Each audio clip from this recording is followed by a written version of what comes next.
¿Qué pasa cuando juntas un crucero pesado y un submarino? Pues obtienes un Surcus. Y sí, no es broma. Los franceses hicieron un crucero submarino capaz de proteger a sus colonias y mantener las vías marítimas. Y de eso es de lo que vamos a hablar hoy. Así que pónganse cómodos que vamos a comenzar.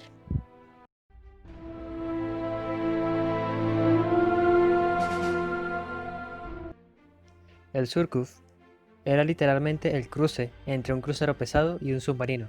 Y pese a que a priori no parezca una idea para nada viable, en aquella época lo era. ¿Por qué? Por el Tratado Naval de Washington. En este, solo se establecían limitaciones para buques mayores, acorazados, portaaviones, cruceros pesados, entre otros.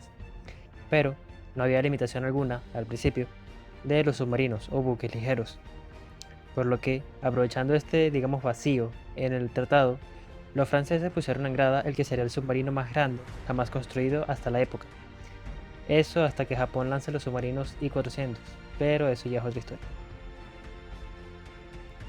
El Surcus desplazaba unas 2.930 toneladas normales, 3.300 toneladas a plena carga y sumergido unas 4.300 toneladas, con una longitud de 110 metros y una manga de 9, una velocidad máxima de 18.5 nudos en superficie y 10 nudos sumergidos, un rango de 10.000 millas náuticas a 10 nudos en superficie y de 130 kilómetros a 4.5 nudos sumergidos. Podía sumergirse hasta los 80 metros bajo el nivel de mar y podía lanzar un avión Vesori MB-411 con una catapulta trasera. Aquí es donde entra su parte de crucero. Tenía dos cañones de 203 milímetros en una torreta doble, otros dos de 37 milímetros y otros cuatro de 13.2 milímetros, estos dos últimos para antiaéreo. Además tenía 10 tubos lanzatorpedos, 6 de 550 milímetros, de los cuales 4 de ellos están sumergidos en proa y otros 2 estaban en la superestructura, y otros 4 de 400 milímetros es que estaban en popa. En vista de lo bajita que era, en comparación con un crucero de tamaño normal, el Surcus solo podía apuntar unos 16 kilómetros con una computadora, de los 26 kilómetros que le permitían los cañones. Para usarlos al 100%, tenía que lanzar el avión y que éste ayudara con el control de tiro. Puesta en grada el 1 de julio de 1927 y lanzada el 18 de noviembre de 1929, su nombre proviene del corsario francés Robert Surcus, por lo que también era conocido como el submarino corsario. Era la primera planeada de una clase de 3 que nunca se completó, debido a que poco tiempo después de botada se limitó también el tamaño de los barcos menores, en este caso submarinos.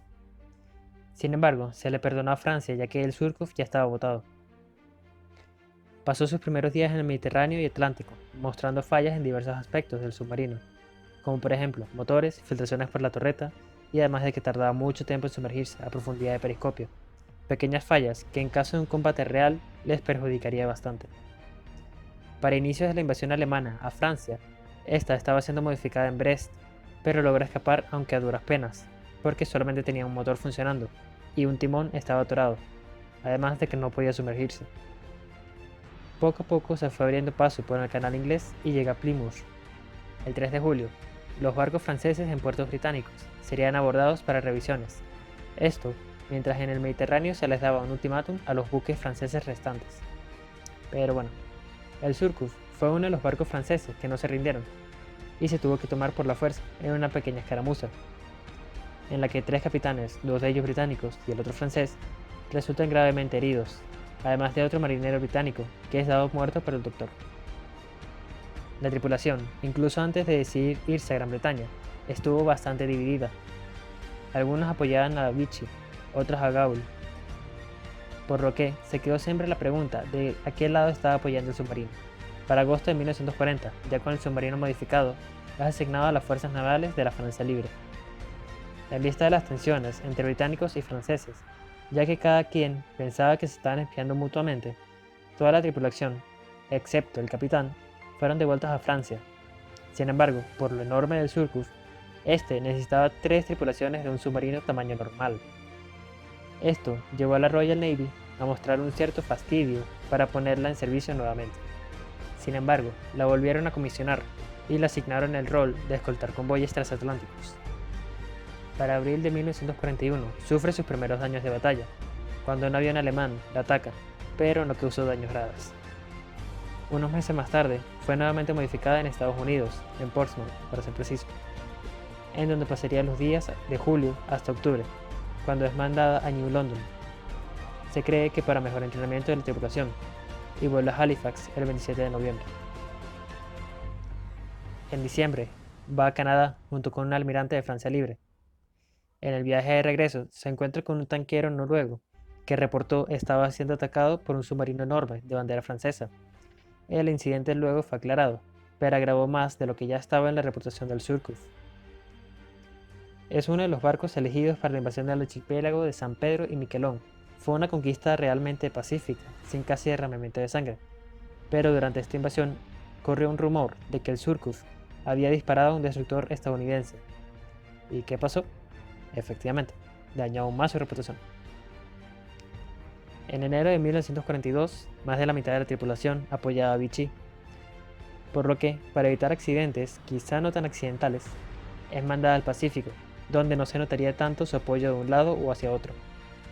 Fue reabastecida en Bermuda, y, como era de esperarse, este movimiento desencadenó rumores de que el submarino corsario iría a liberar Martinique de la Francia de Vichy. Sin embargo, su objetivo real era llegar a Sydney. Llega a Bermuda el 2 de febrero y sale el 12, en camino hacia el Canal de Panamá. Sin embargo, nunca llegaría a Sydney. El Surcouf desaparece en la noche del 18 y 19 de febrero, a unas 80 millas náuticas al norte de la ciudad de Cristóbal.